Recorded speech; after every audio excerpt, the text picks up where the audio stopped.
I've been watching a lot of TikTok lately, and if anyone who looks at basketball stuff on TikTok or like literally any social media, you'll just see the LeBron versus Jordan debate everywhere. It's everywhere, man. So I decided, you know what? I'm just gonna talk about it like myself and what I think about it. So who do I think is the GOAT? I'll talk about that first. Obviously, it has to be Michael Jordan. I'll explain why. If you think LeBron's the GOAT, I have no problem with you saying that as long as you have like at least 3 reasons to back it up. But anyways, why do I think MJ is the GOAT?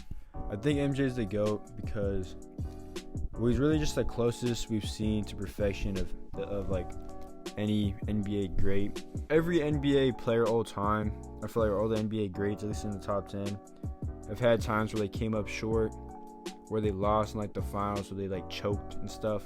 Every NBA player has had their shortcomings except for one man, and that is Michael Jordan. So that's why it's hard to make an argument against him, because it's like no real argument against him. Like, when has he ever just like not delivered or not come through in the biggest moments, you know? Like, yeah, he has had some playoff games where he did bad, but like he would still like go on to win the series and stuff, you know? Like in Game 5 in the 1989 playoffs against the Knicks, where he only dropped like 15 points, which was like the worst ever. And he went like 7 for 17. There was the 1996 finals where for the last 3 games, he shot like, he averaged like, what was it, like 36% field goal or something, 38% field goal. Like, but he still closed out the series, so I feel like it doesn't really matter because he still won, right?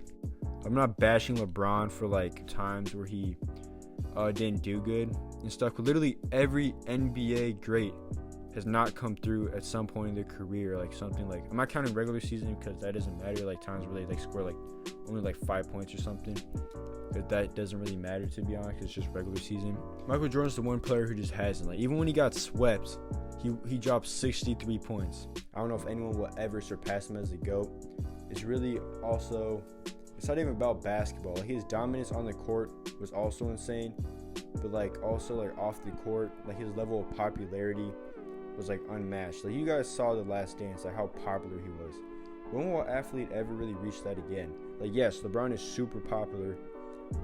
He's like the closest we've seen, but like Kobe was also really popular, you know, Shaq, all these guys. But like Michael Jordan was like, it's like people treated him like he was like the Pope. You know what I'm saying? Like, that's how big he was. Like I said, he was above everyone else on the basketball court, but also just like off the court, it's like he wasn't human, you know? So I don't know if we'll ever see another basketball player or even an athlete like that. Like, I really don't know. I feel like it was also due to the part Michael Jordan was so far above his competition on the court that like off the court people were like, is this guy really even human? Like he really just had no equal. He was like levels ahead of everyone else. That's just why I don't know if we'll ever see another athlete like that, because, you know, basketball is getting more competitive. There's more people trying to join the NBA now internationally. More people trying to get in, you know, into the league. The league's becoming, like I said, it's becoming more competitive. So I don't know if that will ever happen again. We'll ever see another player like Michael Jordan. And like, even if someone surpasses MJ, like on court, can they surpass him in that level of dominance and that level of popularity? I don't know. Yes, the closest we've seen is LeBron, where he's like, he's been like the best player in the league for like the past 10 years. I know people who said like they used to watch basketball in the 90s, but once Michael Jordan retired, they just stopped. Like, no one's gonna do that when like LeBron retires. Like, I'm sorry, it's just not gonna happen. But anyways, that's why I think Michael Jordan is the GOAT. Like I said, it goes beyond basketball in some aspects. So yeah, that's why Michael Jordan is my GOAT. But I don't know. I guess we'll see where LeBron ends up. But for right now, it's not looking like he'll surpass MJ anytime soon. Now I guess I'll just talk about common arguments that get brought up. So the first one is, who had the tougher competition? So I guess, who do I think had the tougher competition? I think really it's even. At least you want to look at like their toughest competition one year, or like in a singular final series. Obviously LeBron wins. He had the super team and the 73-win Warriors. And they're both those teams, dude, if you try to say any other teams MJ faced in the finals are better than either of those teams, like, you just can't. But at the same time, Michael Jordan, he had tougher conference competition than LeBron had in the East. So LeBron didn't have to go up against the bad boy Pistons or like the Celtics with Larry Bird. There's like no real teams they faced like that in the East. For competition, I think overall, I think throughout their whole entire careers, it's pretty much been about the same. They both have faced really good teams, and they both have faced weak teams in parts of the playoffs. So yeah. Now moving on to the next argument, the ring argument. Well, obviously MJ, right? 6 rings. But I do want to say, I feel like this argument is kind of dumb sometimes when people are like, I'm not talking about like this debate specifically, but like in debates where people try to say like if they say Kobe's better than LeBron because he has 5 to 4, 5 versus 4, like 5's better.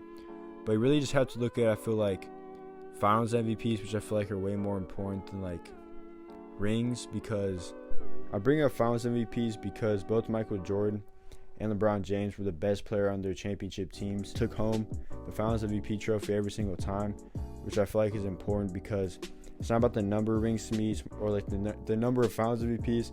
It's about like how they contributed, and being the best player I feel like is important. That's why I feel like the ring debate's even to me, because also Michael Jordan played in a more diluted league. It was in a time where like there was all these expansion teams that came in 1995 and 1989, so there was all these expansion teams in the 90s. But that doesn't take away from the fact Michael Jordan has 6 rings. But like I said, I already explained why I think Michael Jordan needs to go, and it's not because of rings. And so yeah, and then moving on to the next argument.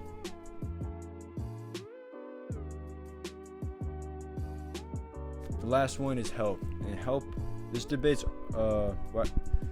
truthfully, my opinion on this debate is really just like, I think it's annoying when Michael Jordan fans, they'll just be like, you say LeBron had less help, but he actually had more All-Stars and number 1 overall picks and stuff like that than MJ did. Like, dude, shut your bitch ass the fuck up.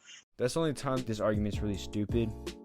But really, the help debate is kind of, I guess for me personally, I think it's also, if you look at the whole entire career, like their whole entire career-wise, I say it's pretty even because, to be honest, MJ, yeah, he did have Scottie Pippen, but he also had like just like a bunch of role players. Also, like there weren't really like it was like, yeah, Dennis Rodman came along, but the same goes for LeBron. Like it'd be him and D Wade, or him and Kyrie, or him and AD. Like, so yeah, they both have had help in their careers, and they both have been on crappy teams. Like LeBron, he did have less help by far. If you want to compare like his Cleveland teams that he made the finals with, like in 2007 and like 2018, to like Jordan's Bulls when they three-peated twice. And yeah, obviously his teams are worse. He didn't have as much help. But at the same time, Michael Jordan, he also didn't have help in his early years. His first 2 seasons, when he was with the Bulls, until like Scottie Pippen came around. First like 2-3 seasons, yeah, until Scottie came. And then even then, it was just like him and Scottie, and like, yeah, he had good role players and all that, but like what really made the teams great was Michael Jordan. What really made those Cavs teams great was LeBron James. So I feel like it was even. Like, but yeah, if talking about finals help, they both have had the same. Because when they all won their rings, they always had that co-star player. But we're looking at, like, I guess over the whole entire course of their career, yeah, I think it's still pretty even, because they had help and they didn't have help, Except, yeah, I guess MJ, for majority of his career, he had more help, while LeBron had way more years where he didn't have help. But I feel like overall it's even, They both had help. They both, I'm saying they both have had help. It's not like LeBron's never had help in his whole entire career, But yeah, anyways, though, that's going to wrap it up for this video. Hope you guys enjoyed, and I'll catch you guys in the next one.